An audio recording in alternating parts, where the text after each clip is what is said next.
people of Konkola were covering long kilometers to access health services. Tupagulumba sangu na kuhulumende iliko irera muri ba president bahagainde Hichilema. Firstly, I would like to thank the government led by President Hakainde Hichilema. Here in our ward, there was not much happening. We are lagging behind in terms of development. However, now people are happy with the projects the UPND government is implementing in the ward. A lot of projects have been implemented. Here where I'm standing, behind me is the newly built Chibuyu clinic, which was built using CDF. The people are happy with the UPND government because in the past there was no health facility nearby. People used to cover long distances to access health care services at Hanzala Rural Health Center in Konkola. Rural Health Center na kunka kujibadira jiri ku Konkola. Another CDF project that was inspected is the 1x2 classroom block at Naleza Primary School in Kalama Ward, funded under the 2023 CDF at a contract sum of 756,026 kwacha by Luasa contractor and hardware suppliers. Naleza Primary School has more than 1,000 pupils. The construction of the 1x2 classroom block is going to reduce overcrowding of pupils in classrooms.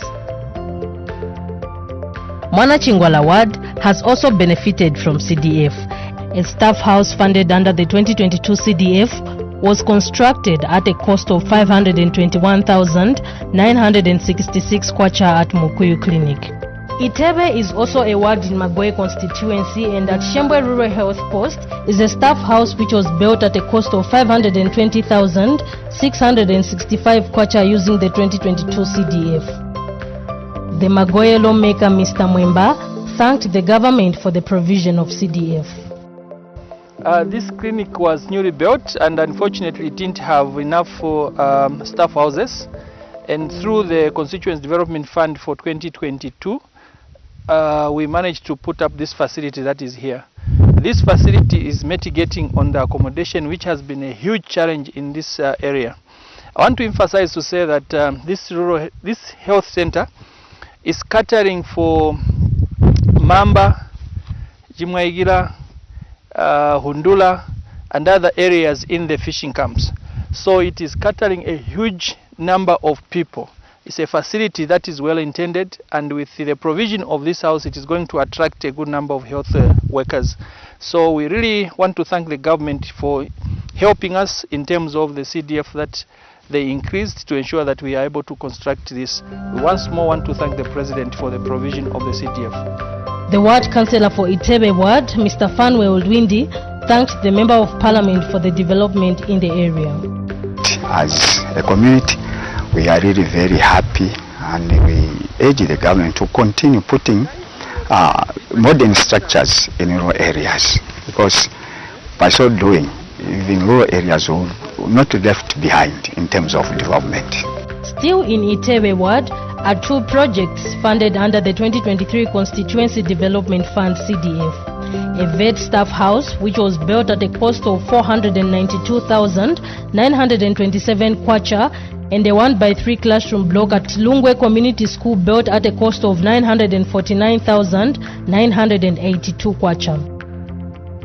Munenga Ward has not been left behind in the implementation of CDF.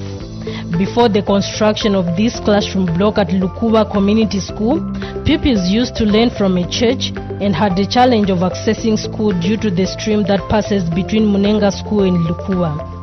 This is now history, as the 1x3 classroom block was built at Lukuwa Community School at a cost of 979,821 kwacha. In Ngwezi Ward is a project for the procurement of desks, and the main contractor, Akajo Enterprise Limited, was awarded the contract sum of 688,200 kwacha. Speaking when he inspected the project of desks in Ngwezi Ward, Magoe Member of Parliament Mr. Malambo Mwemba said CDF is equipping schools with desks and transforming the livelihoods of local companies that are involved in the production of desks. these desks were awarded for 2023 to this community, and they are working on these desks to ensure that our children no longer sit on the floor as per the directive from the president. I want to indicate as well to say that these desks that we are making here, they are about 600 in total, at the value of 688,200. And we are not only making for these for 2023, we are also making the desks for 2024. These desks for 2024 are under procurement at the moment. But these are not the only ones that we have so far made. We have as well made the desks for 2022, which are about 1,597. These were made already and distributed to the various schools in our constituents. I want to appreciate the government for the job creations that they are doing in the community. As you can see, these people that you are seeing making on these desks are the ones that were trained under skills training through the Constituency Development Fund that was provided in 2022. And out of the skill they got, they are able now to start making the desks through the empowerment that they were given. This community which is making these desks, they were given a loan as well to ensure that they are capitalized so that they can be able to help the community by way of the job creation. Magoye CDF chairperson Mr. Mobita Semba said that the production of desks is in response to the presidential directive that no pupil should sit on the floor while attending lessons in schools. As you know, UPND government and the president in particular has emphasized that they wouldn't like any pupil to be sitting on the floor. And as Magoye constituents, we have taken up that instruction very seriously to ensure that indeed the children under Magoye constituents will not be sitting on the floor. So here we have a project of desks running. The project, the particular one here, the supplier here or the contractor has been given 600 desks to make. And as you can see behind, you can see the progress which is being done. I'm sure within a short period of time, these desks will be completed, and we'll definitely do more to ensure that at the end of the year, the children will not be sitting on the floor. Mr. Joe Akombelwa Akombaetwa, the contractor for Akajo Enterprise, said that the resources which were given to them as a company was invested in the procurement of desks and is now reaping maximum profit for the company. Fani wine contract ye ya kupanga madesk.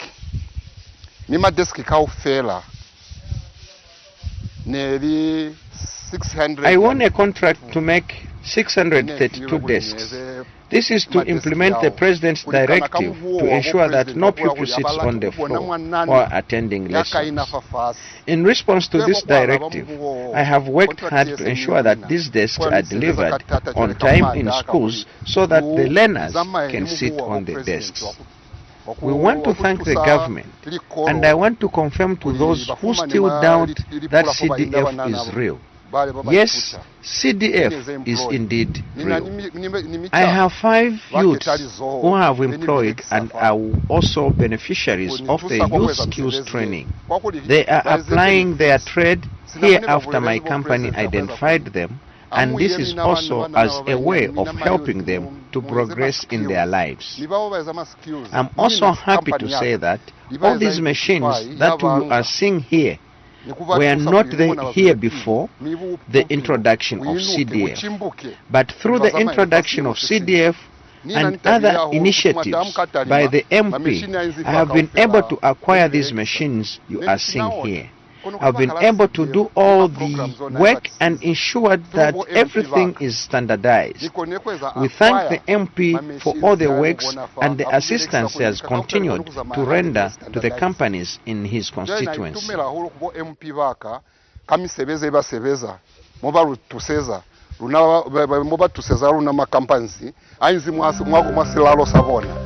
The increase in the allocation of CDF has impacted the lives of the rural population in Magoe constituency.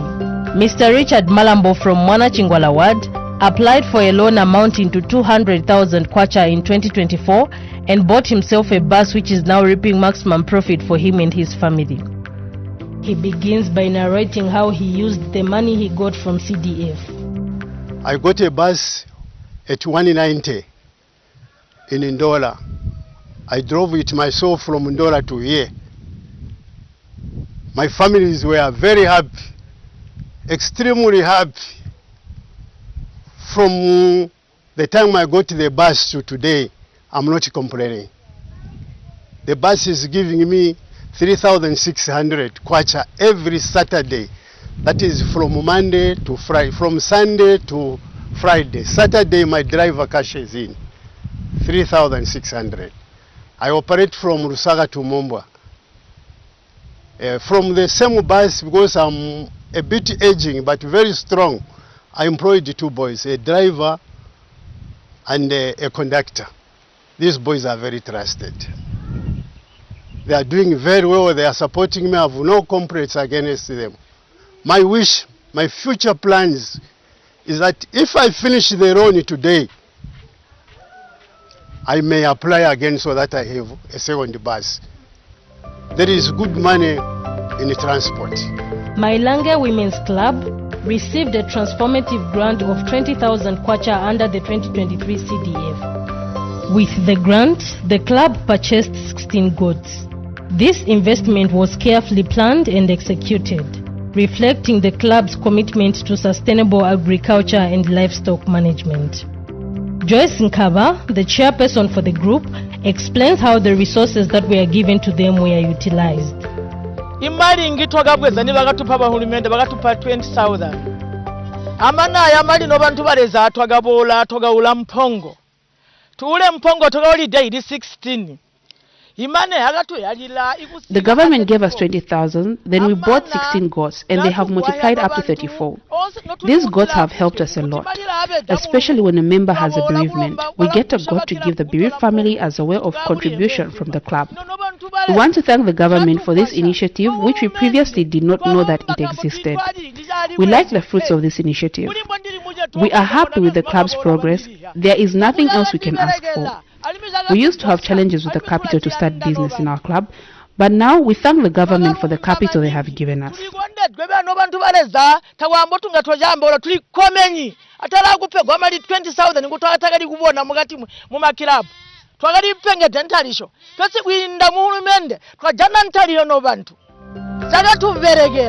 Mr. Ted Major, a member for Mailange Women's Club, appreciated government through the Member of Parliament for awarding them the money they applied for.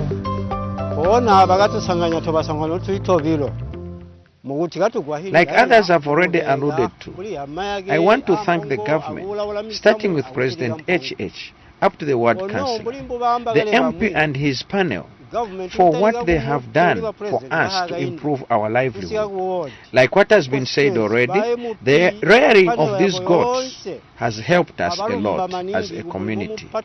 When one faces a problem, members of the club give a goat to that person with a problem so that they sell and sort out that which they are facing. With this kind gesture, I appeal to the government not to end with this group only, but to further extend this gesture to other clubs or cooperatives so that they can appreciate what the government is doing through CDF. After the review work of projects being undertaken in Magoe constituency, Mrs. Judith Mukwita Mambo, the town clerk for Mazabuka Municipal Council, talked about the scope of works being implemented in wards. Talking about Magoe constituency, as Mazabuka district, we are happy to say that in the 2022 allocation, the CDF committee received a lot of projects from the community members which they wanted to be done, but we had a total of 20 projects that were approved, and all these projects have been completed in 2022. Then for 2023, There is a total of 18 projects which were approved by the CDFC committee, and these ones also from the 18, I can say about 9 have been completed, and the rest are at above 80%, others are at 95%, soon to be handed over. The Member of Parliament for Magoye constituency, Mr. Malambo Mwemba, said that the monitoring exercise provided valuable insights into the ongoing CDF project in his constituency. This brings our tour of duty to an end, in that we have gone from Munjire, Chivuna, Konkola, Musuma, Mbaya, Ngwezi, Kalama, Munenga, Mwanajingwala, Najipoma, and now we concluded with Itebe. So, that being the case, I want to appreciate the Speaker of the National Assembly of Zambia, for she gave us the able crew that made us to go around to ensure that we are visible. I want to also thank the Clerk of the National Assembly, who ably authorized this team to come here. We really appreciate. Keep it up. I hope you are going to go in other constituencies to showcase the achievement that has been made by the New Dawn government. The Constituency Development Fund CDF remains a beacon of hope and progress for communities.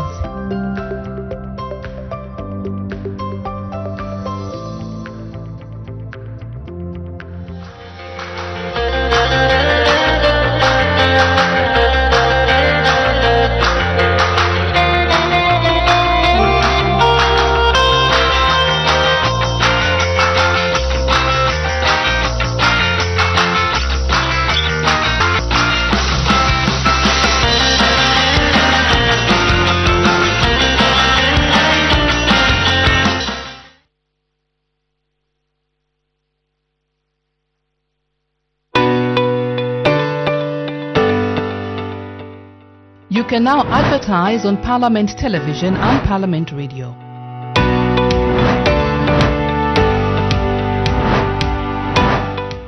For more information, call 0977 854102 or 0977 536487. Parliament Television, bringing Parliament closer to you.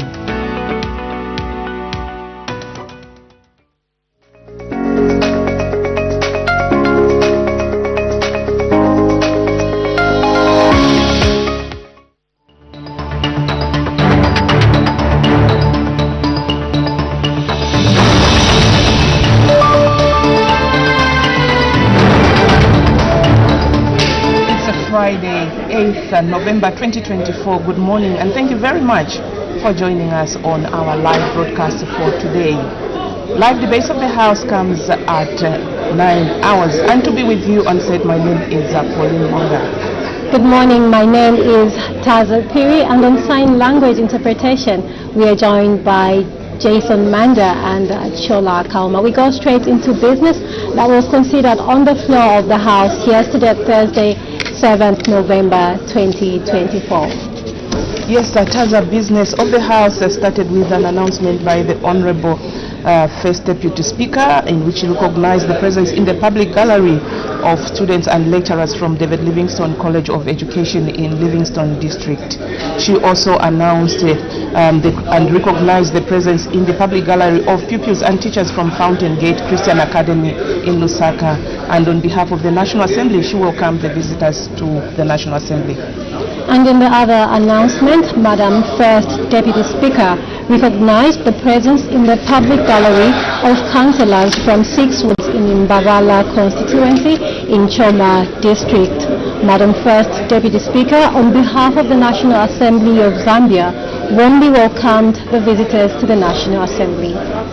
And in another announcement, the Honorable Madam Speaker reminded the House that in March 2023, the National Assembly of Zambia launched the National Assembly of Zambia Strategic Plan 2022-2026, and that at the end of 2024 June, marked the midpoint of the implementation program.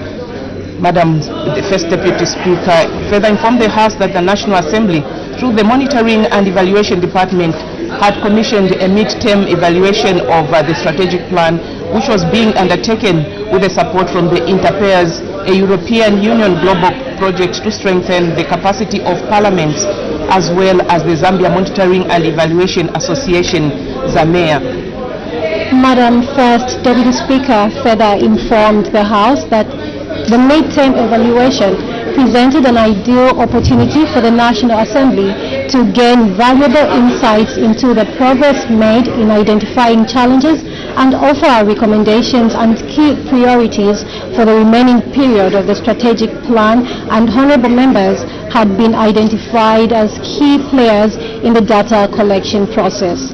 She stated that the process would be administered to all members through an online survey questionnaire and key informant interviews for selected members of parliament, and that the process began on Monday 4th and would be concluded on Thursday 21st November 2024.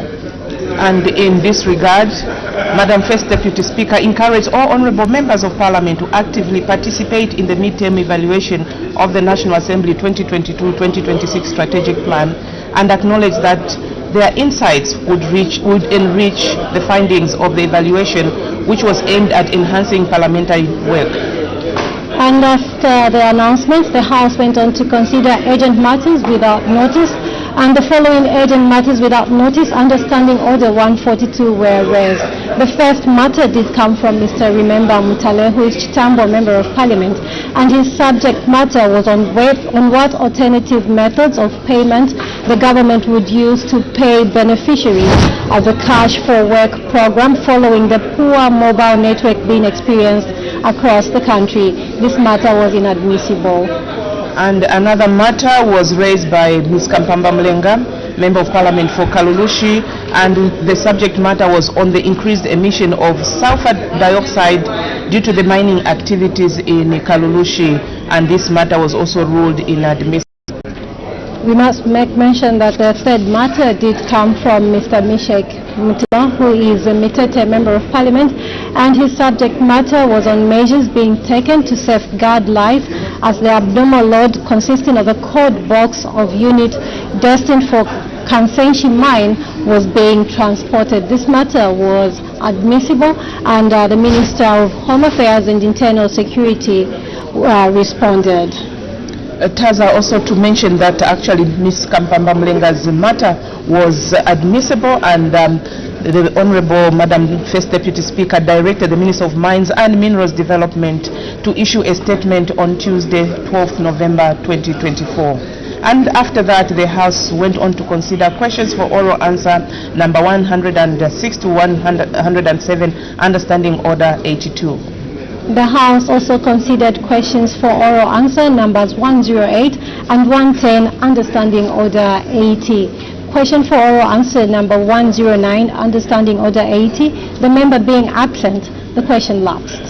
And after that, the House went on, there was resumption of debate on the motion of supply that was moved by the Minister of Finance and National Planning, that the House to resolve into the Committee of Supply on the estimates of revenue and expenditure for the year 2025, January to December 2025. And just now we have live debates, and we cross over to the floor of the House. Madam Speaker.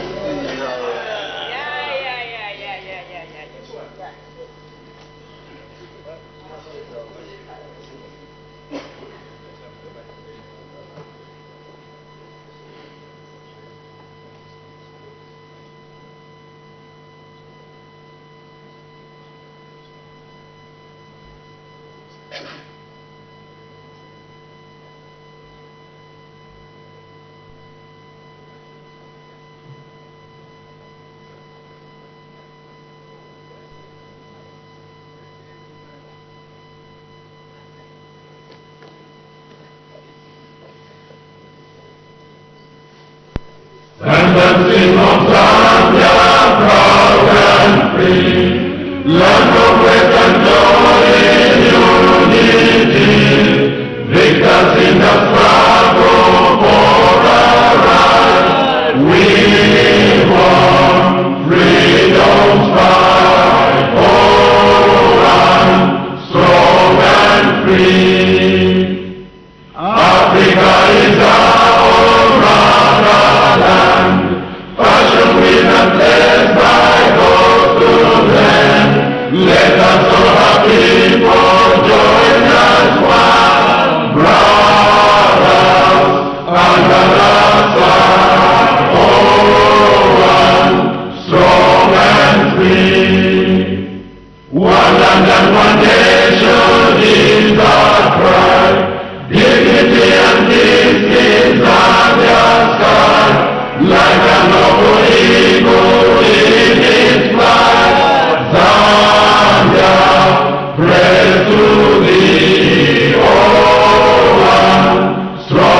and providential goodness, has appointed the offices of leaders and parliaments for the welfare of society and the just government of the people.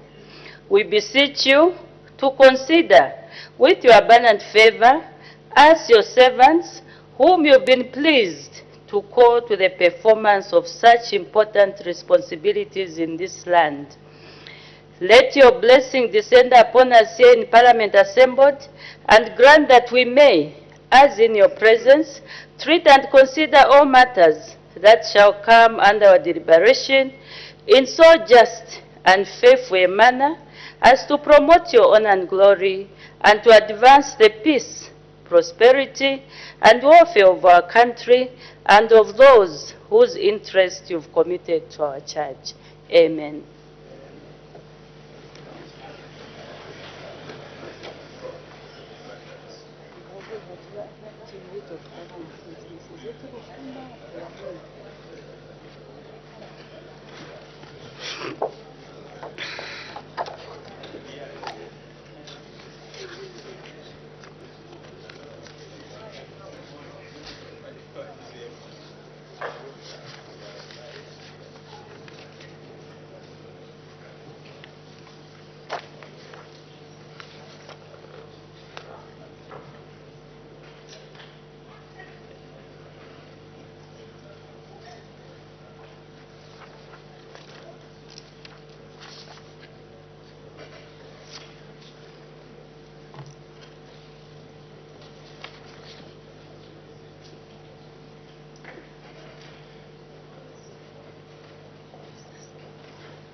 One more? Okay.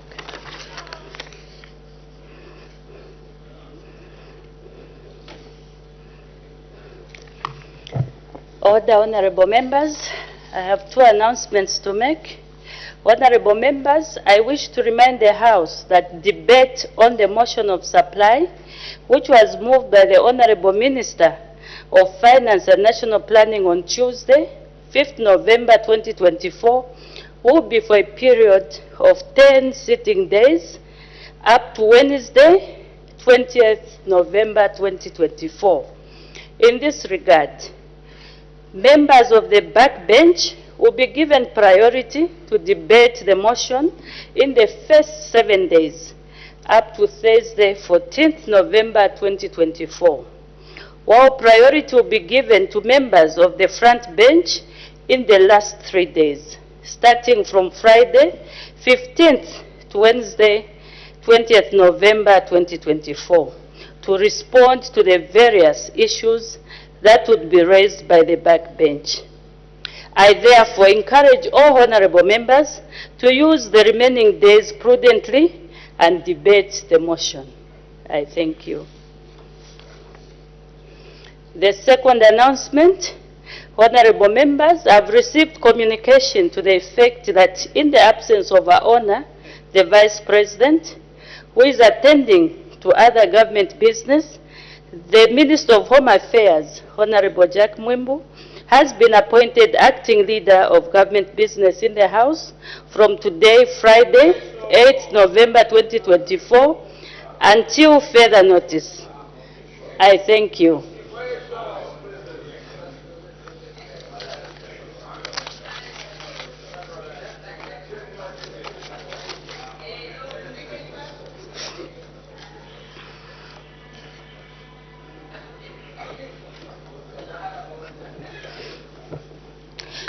Order.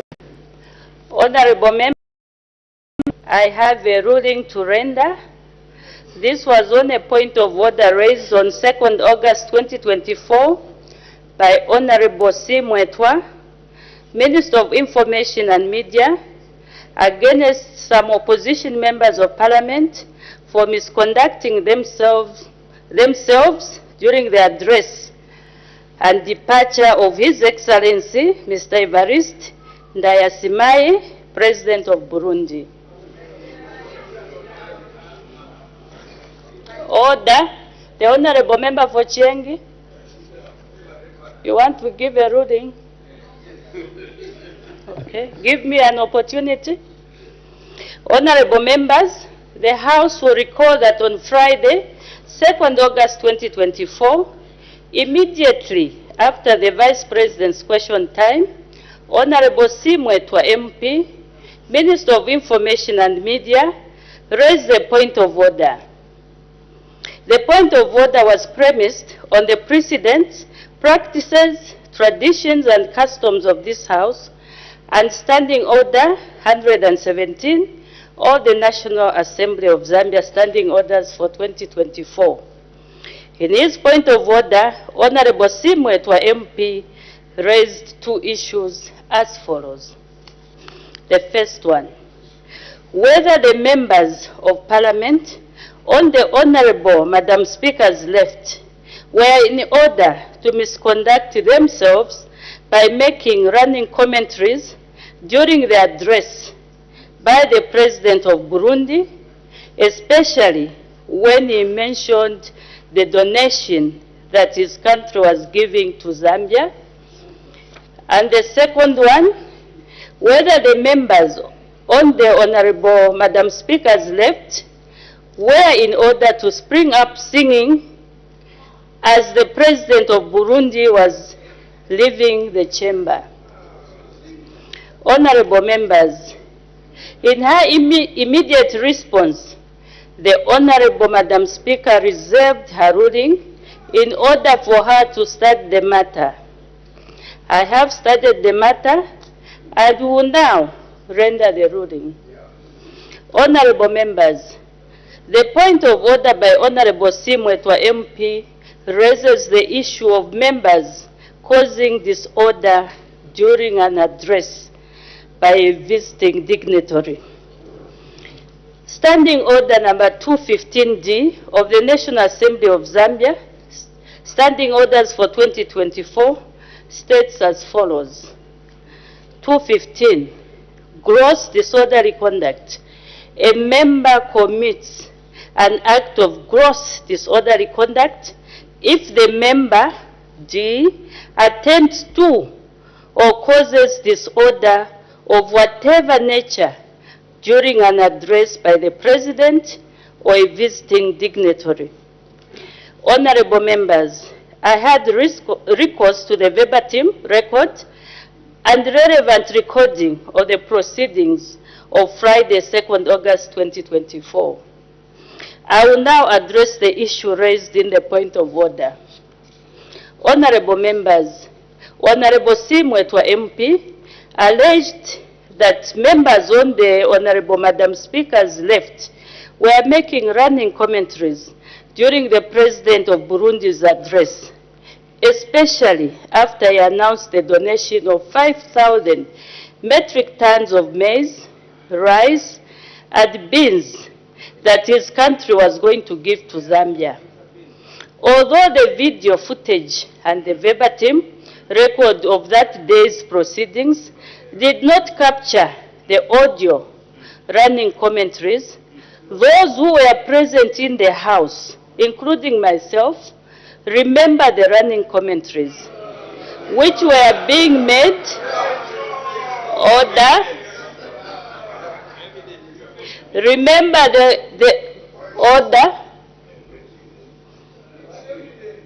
remember the running commentaries which were being made during the visiting president's address.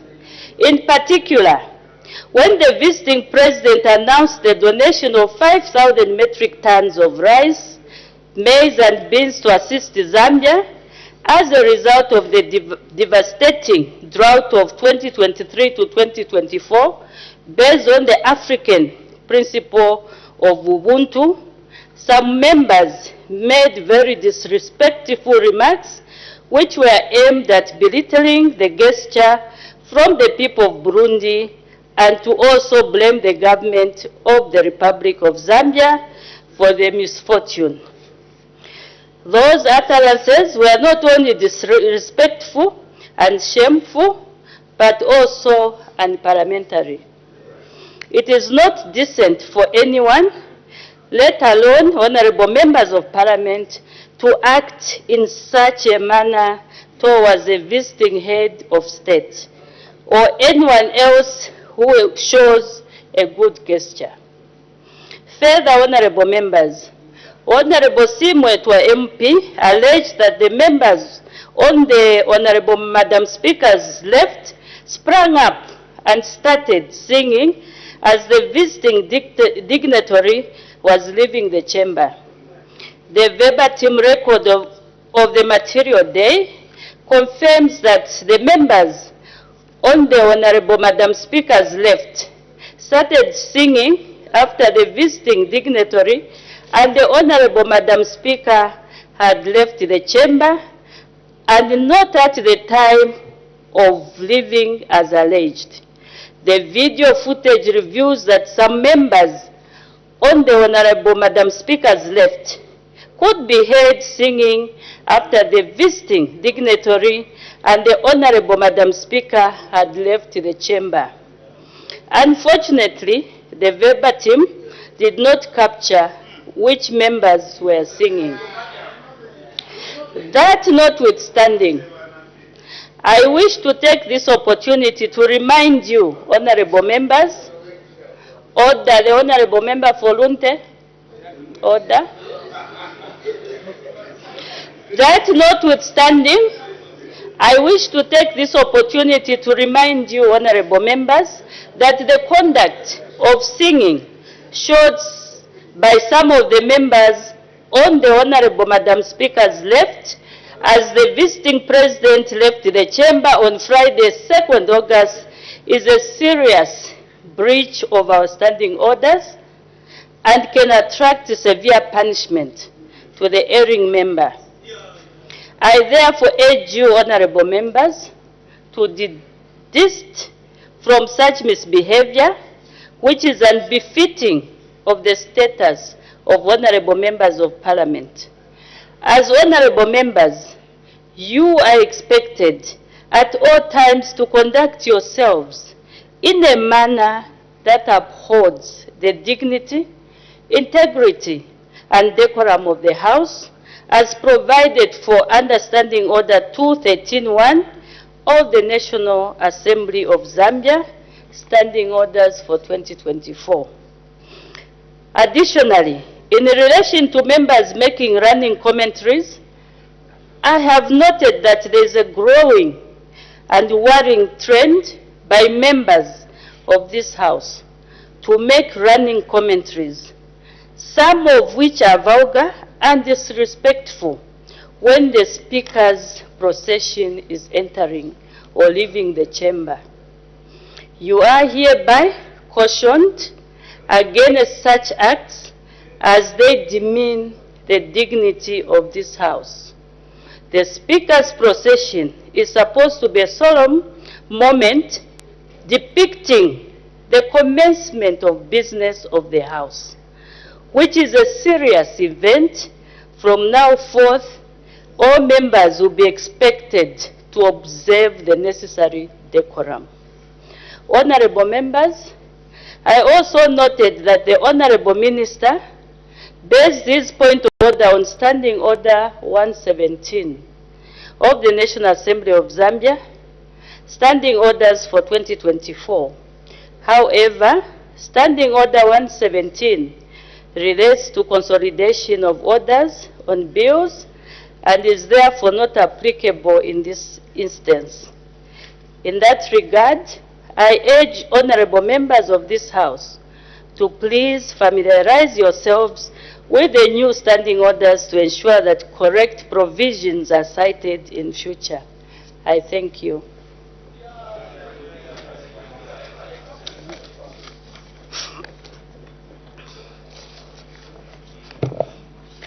We make progress. Business statement. The acting leader of government business.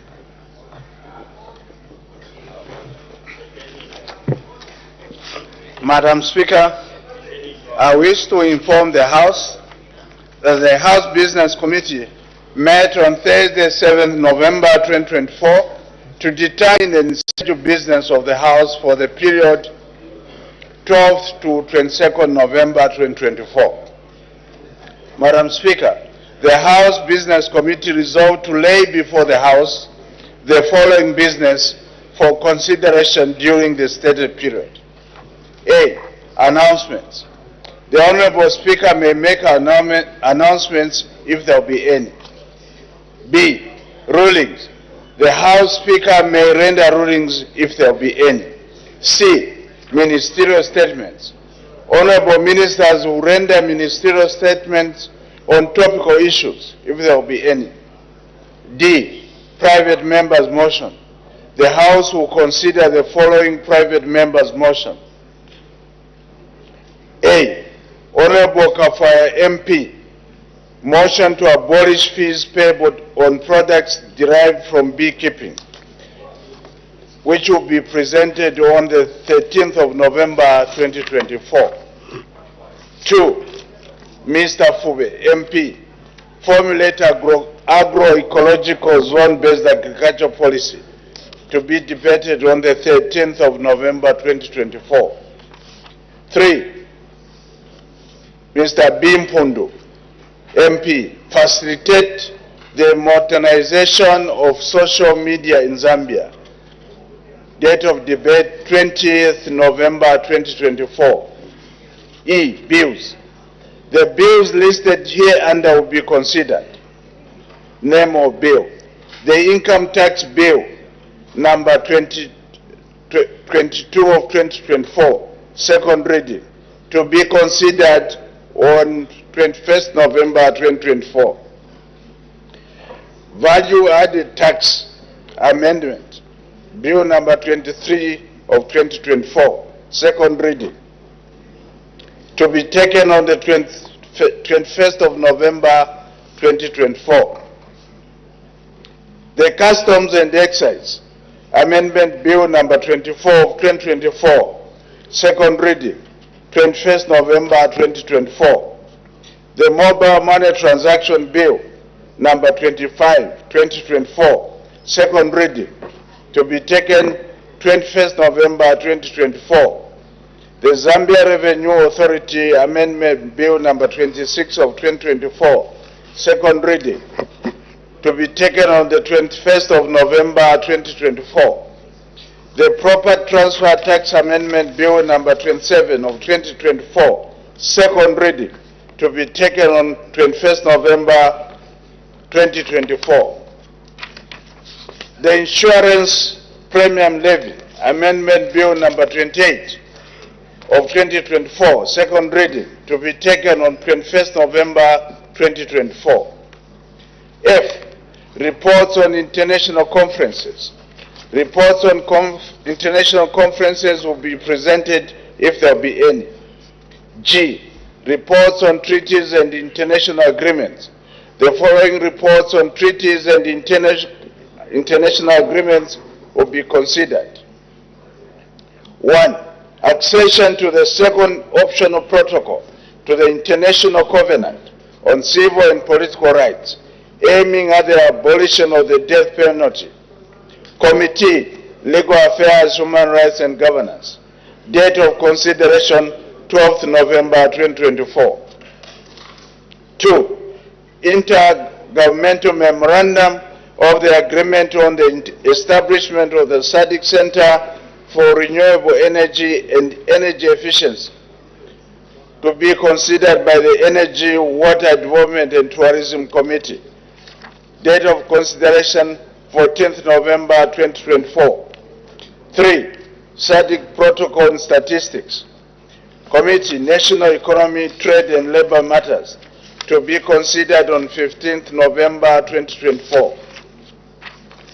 4. Treaty of the Southern African Science Center for Climate Change and Adaptive Land Management. Committee, Agriculture, Lands and Natural Resources, to be considered on 19th November 2024. 5. agreement for the establishment of the African Risk Capital Agency Committee, Agriculture, Lands and Natural Resources, date of consideration 20th November 2024. Questions. Honorable Ministers will respond to 22 questions for oral and written answers as set out hereunder. The details of the questions are contained in the notice of questions dated 13th September 2024, which was circulated to all honorable members. Question number 22. Portfolio Minister, Minister of Infrastructure, Housing and Urban Development. Question number 270. Minister of Infrastructure, Housing and Urban Development. Question 19. Minister of Energy. Wednesday, 13th November 2024. Question number 82. Minister, Infrastructure, Housing and Urban Development. Question 145. Minister of Local Government and Rural Development. Question 21. Minister of Youth, Sport and Arts. Question 179. Minister of Fisheries and Livestock. Question 200. Minister of Local Government and Rural Development. Question 188. Local Government and Rural Development Minister. Friday, 15th November 2024. Question 197, Minister of Health. Question 205, Community Development and Social Services. Question 80, Local Government and Rural Development Minister. Tuesday, 19th November 2024. Question 68, Minister of Commerce, Trade and Industry.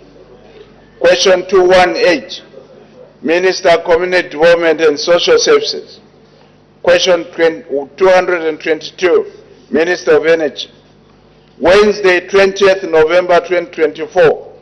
Question 234, Minister of Justice.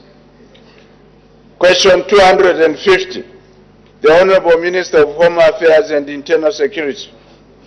Question 236, Minister of Technology and Science. Thursday, 21st November 2024. Question 51, Minister of Infrastructure, Housing and Urban Development. Friday, 22nd November 2024. Question 210, Minister of Education. Question 248, Minister of Infrastructure, Housing and Urban Development. Question 225, Minister of Health. Questions on standby. The questions on standby are set out as hereunder. Question 241, Minister of Water Development and Sanitation. Question 169, Minister of Local Government and Rural Development. Question 219, Minister of Energy. Question 32, Minister of Energy. Question 58, Minister of Fisheries and Livestock. Question 187, Minister of Education. Question 181, Minister of Infrastructure, Housing and Urban Development. Question 266, Education Minister. Question 271, Minister of Local Government and Rural Development. Question 6, Home Affairs and Internal Security. Question 20, Fisheries and Livestock. Question 24, Minister of Health. 163, Minister of Education. 196, Minister of Health. Question 206, Vice President. Motion of supply. The House began the debate on the motion of supply moved by the Minister of Finance and National Planning on Tuesday, 5th November 2024, and will conclude the debate on November 20th, 2024. Thereafter, the House will resolve in Committee of Supply to consider individual heads of expenditure. J. Heads of expenditure. The following heads of expenditure will be considered. On Thursday, 21st November 2024, Head 1, Office of the President, State House. Head 2, Office of the Vice President. Head 3, National Assembly. Head 19, Disaster Management and Mitigation Unit. Head 05, Electoral Commission. Head 6, Civil Service Commission, Office of the President. Head 07, Office of the Auditor General. Head 8, Cabinet Office, Office of the President. Head 09, Teaching Service Commission, Office of the President. Head 27, Public Service Management Division. Head 26, Ministry of Information and Media. Head 44, Ministry of Labor and Social Security. Friday, 22nd November 2024. Head 31, Ministry of Justice. Head 18, Judiciary. Head 20, Office of the Public Protector. Head 30, Zambia Correctional Service. Head 11, Zambia Police Service, Ministry of Home Affairs and Internal Security. Head 15, Ministry of Home Affairs and Internal Security. Head 16, Drug Enforcement Commission. Head 10, Zambia Police Service Commission. Head 36, Zambia Correctional Service Commission. Head 39, Smart Zambia Institute. Head 25, Local Government Service Commission. Head 29, Ministry of Local Government and Rural Development. Madam Speaker, on behalf of the House Business Committee and in accordance with Standing Order 44 of the National Assembly of Zambia Standing Orders 2024, I have the pleasure to present the business for the next 2 weeks to the August House. I thank you, Madam Speaker. Thank you. We now move to urgent matters without notice. The Honorable Member for Dundumwezi. Thank you very much, Madam Speaker. And my urgent matter without notice goes to the Minister of Agriculture.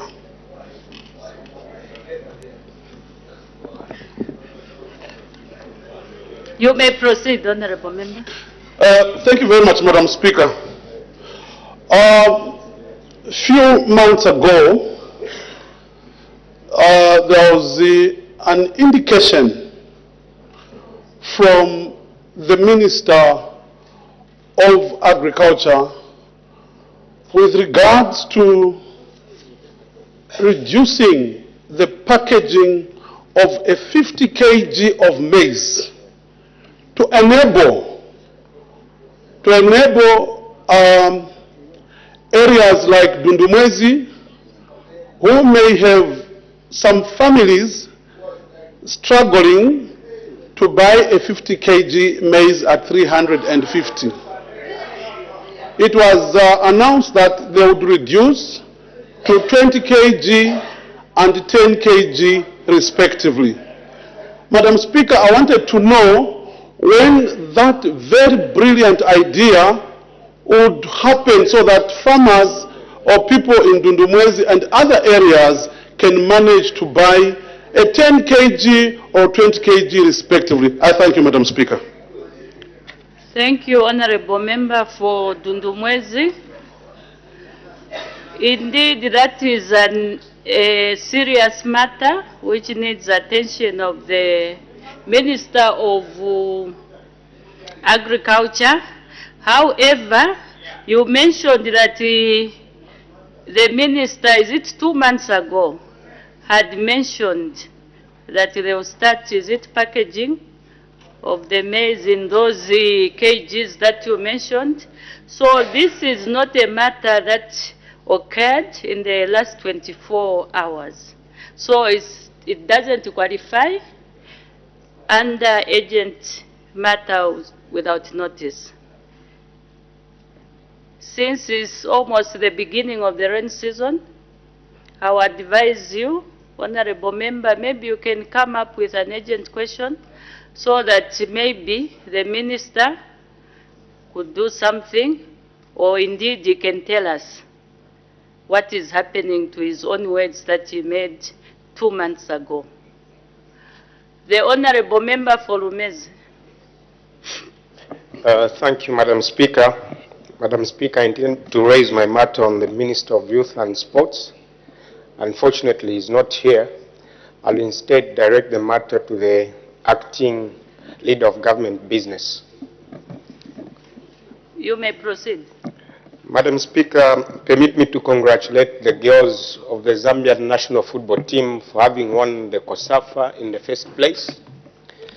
Madam Speaker, if there is one thing that unites this country is the game of football.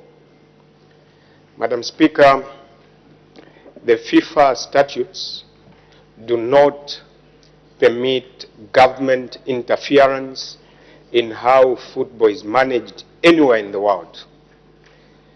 The reason is that they appreciate that sport should be, football in particular, should be managed independently. But here we have a situation, Madam Speaker, where the current first president's passport has been grabbed by the state. Madam Speaker, right now, the Minister of Youth and Sports is before court as a result of the executive's interference with the game of football that unites this country. Madam Speaker, under the previous regime, when they won the Africa Cup in 2012, people were united in this country. And if we are not careful,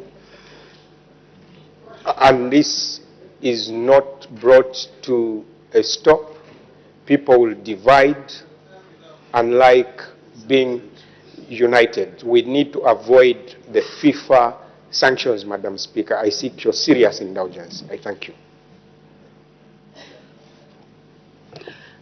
Again, the Honorable Member for Lumezi, it might be an important matter. However, it's not admissible under matters without notice, because these matters that you are required to raise, it's clearly indicated in the standing orders that is something that is raised within 24 hours of its occurrence, and then it requires the immediate action of the government, because life or property will be lost or a catastrophe will befall any part of the country if the government does not act immediately. So it does not fall on any of these. I would advise the Honorable Member maybe to find another platform to bring that matter before the Honorable Minister of Youth and Sport. The Honorable Member for Lundazi. Thank you, Madam Speaker. The matter I wish to raise is towards the Minister of Home Affairs. You may proceed. Thank you, Madam Speaker. The matter that I bring to the Honorable Minister of Home Affairs without notice is concerning the security situation in Lundazi. Madam Speaker, as I'm talking right now, a man is being buried in Lundazi because of being ambushed by thieves, and he was hit on his head on the motorbike, and they took away his motorbike. This is not the first time, Madam Speaker.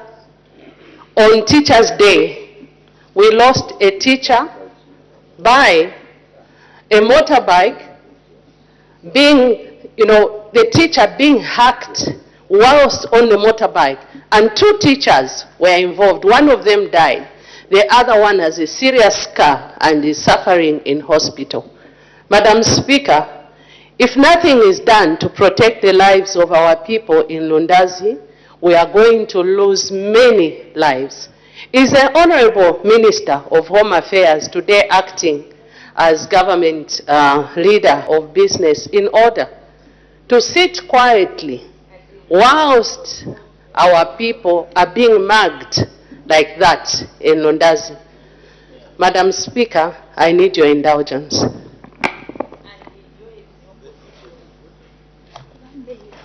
Thank you. The Honorable Member for for Lundazi. Is the Department of Home Affairs or the police aware of this situation in your area? Yes, Madam Speaker. Information has been passed on. I have informed the commanding officer in Lundazi. I spoke to him when the teacher was initially killed. And I'm sure the Home Affairs Minister should have been given the information, but nothing is being done. Thank you. So it seems the government is aware of the situation there. Maybe the honorable member for Lumezi can come up with a question. You can come up with a question so that the Minister of Home Affairs can respond to.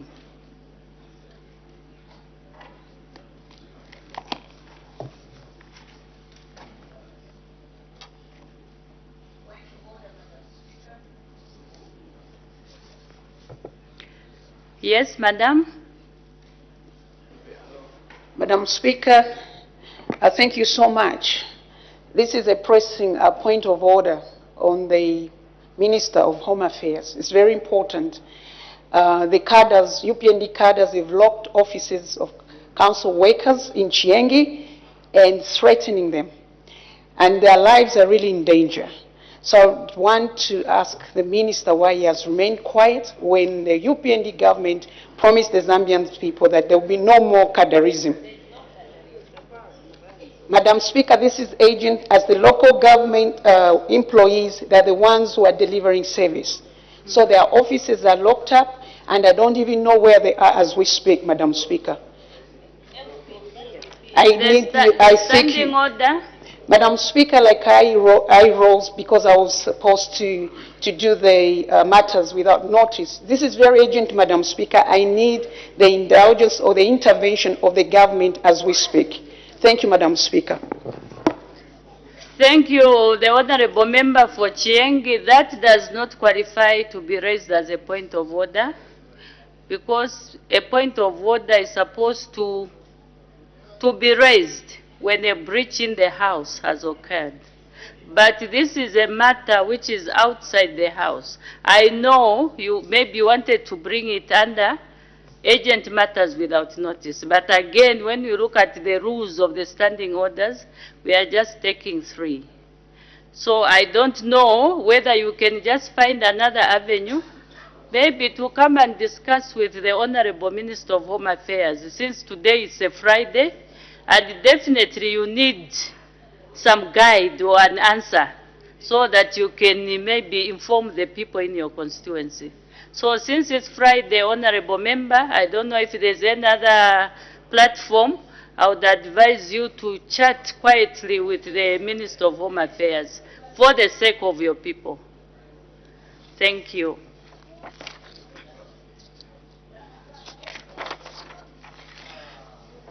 Questions for oral answer under standing order number 80.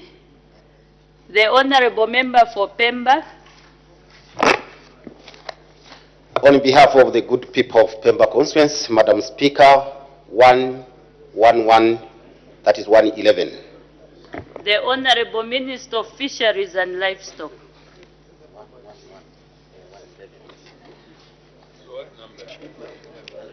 Madam Speaker, question asked by Honorable Amwata to ask the Minister of Fisheries and Livestock 4 questions. A, what the cause of the delay in vaccinating the cattle for farmers in Pemba district who paid for vaccination against Chitongo disease in September 2023 is? B, how many farmers paid for the vaccination? C, how much money in total was paid for the exercise? And D, when the cattle will be vaccinated? Madam Speaker, the answer to A is tick-borne diseases, especially East Coast fever, commonly known as ECF, is the major cause of cattle mortality in Zambia, especially among our small-scale farmers. My ministry has therefore prioritized the control of tick-borne disease because they pose a threat to the development of cattle industry in the country.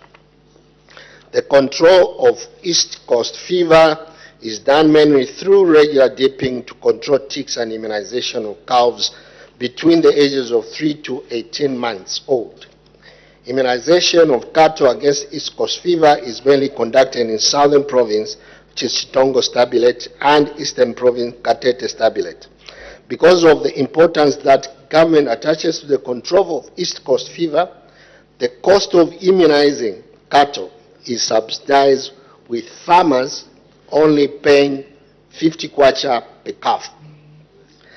Payment for immunization can be done prior to vaccinations or at the time of vaccination. In case of the Pemba district, the ministry targeted to vaccinate 3,000 cows in 2023. However, the response from farmers was overwhelming, which led to an extra 588 cows being paid for. This meant that allocated vaccination materials and stabilate could not cater for the extra 588 cows. These extra cows were to be covered in the 2024 round of vaccination. Madam Speaker, the delay to the 2024 ECF immunization is due to the lengthy process of accessing the funds in the ECF reserve account held at the liquidated Invest Trust Bank. Answer to question B. A total of 310 farmers paid for the cows. Answer to question C. A total of 179,400 kwacha was paid by the farmers. Answer to question D. The ECF immunization campaign is expected to commence next month in December 2024. My ministry, through the Central Veterinary Research Institute, has produced 79,000 ECF stabilate to be used in both southern and eastern provinces. The records of farmers who paid for cows are available at our district offices, so their cows will be immunized during this round of immunization. Madam Speaker, allow me to give some additional information regarding the matter. ECF is a management disease. I'm sure Honorable is aware of this. I would like to emphasize that East Coast fever, like other tick-borne diseases, is a management disease. As such, farmers are responsible for prevention and control of the disease. However, given the importance of the disease to farmers, government is involved in the management of the disease through three key interventions. 1. Production of the stabilate and vaccination of cattle at a subsidized rate. 2. Facilitation of provision of dipping facilities through provision of resources now taken to CDF, and standardized technical drawings for the designs of these dip tanks. To this end, I did deliver a ministerial statement to this August House about a week ago to give the status on the dip tank program. Third, provision of extension services to guide farmers in the prevention and treatment of the disease. 2. Scheduled timing of ECF vaccination. The vaccinations are normally undertaken in April and May and between August and October. To take care of the increased tick challenge during these times, the 2024 vaccinations are falling out of this schedule, but as the adage goes, better late than never. This was beyond my ministry control as the resources were locked up in the liquidated Invest Trust Bank as I earlier submitted. Madam Speaker, I submit. Supplementary questions. The Honourable Member for Pemba.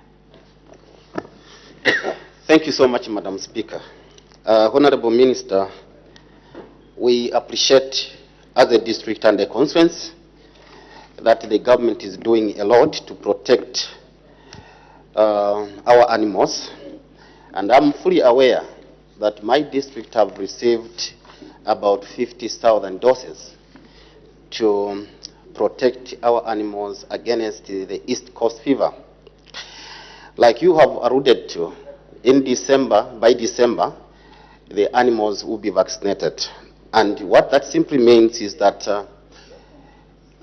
all the animals, and no payment will be made by our people, which we appreciate.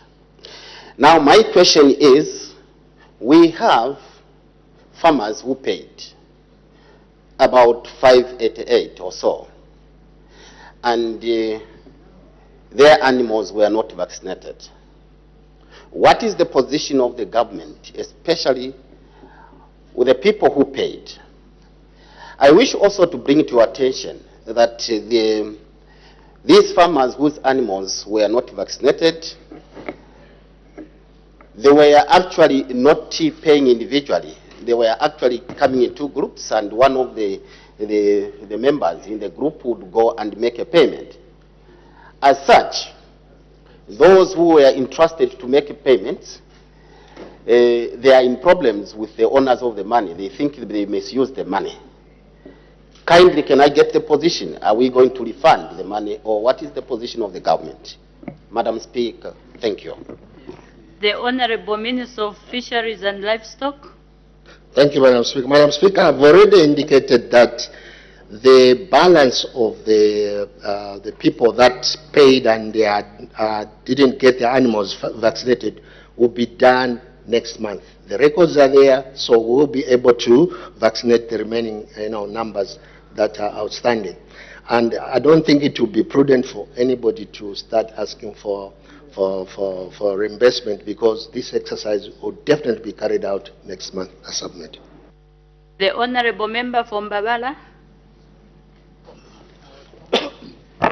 Thank you so much, Madam Speaker, for giving the good people of Mbabala an opportunity to ask a follow-up question to the Honorable Minister of Fisheries and Livestock. Honorable Minister, thank you for that statement, which you have answered. My neighbors on Pemba, Mbabala and Pemba here, share a very huge border. You have indicated that some animals were vaccinated, and then there was oversubscription, and the extra animals were not vaccinated. Now, in terms of cattle management, that means some animals had ticks, others had no ticks, and that calls for reinfection in terms of those who have ticks will continue having ticks, and they will pass them on to the other ones which have been vaccinated. So what measure is your ministry doing or putting to ensure that we do not have such reinfections as a result of not completing the vaccination process in order to completely close up the East Coast fever? Thank you. The Honorable Minister of Fisheries and Livestock. Madam Speaker, allow me to read the last sentence in my response. My ministry, through the Central Veterinary Research Institute, has produced 79,000 ECF stabulate to be used in both southern and eastern provinces. Madam Speaker, should their need arise, my ministry is ready to go and vaccinate those animals that have got reinfection. I submit. The Honorable Member for Pemba. Madam Speaker, I feel my earlier question was not fully answered. Madam Speaker, I want probably to get a clear response. Is there any difference with the vaccine that will be administered, where we have received about 50,000 vaccine, and the one that you just mentioned? Because I thought it's the same, and if it is the same, I earlier indicated that those who take their animals, they will not make any payment. Meaning even those who made a payment, they will have their animals vaccinated. So what is the position? Because you have a group of people who are going to take their animals, they will not pay. You have the others who earlier paid. Maybe if you could clarify on that. for the good people of them. The Honorable Minister of Fisheries and Livestock. Madam Speaker, it is gratifying to note that there's already 50,000 vaccines are already available in Pemba. As I earlier indicated, this is a management disease. So those farmers that require to have their animals vaccinated, they have to pay for the vaccine. Those ones that were not vaccinated would definitely be vaccinated next month. So I don't see any problem regarding this issue. I submit. The Honorable Member for Itezteji. Thank you so much, Madam Speaker, for giving me an opportunity to ask a follow-up question. And Minister, thank you for the response.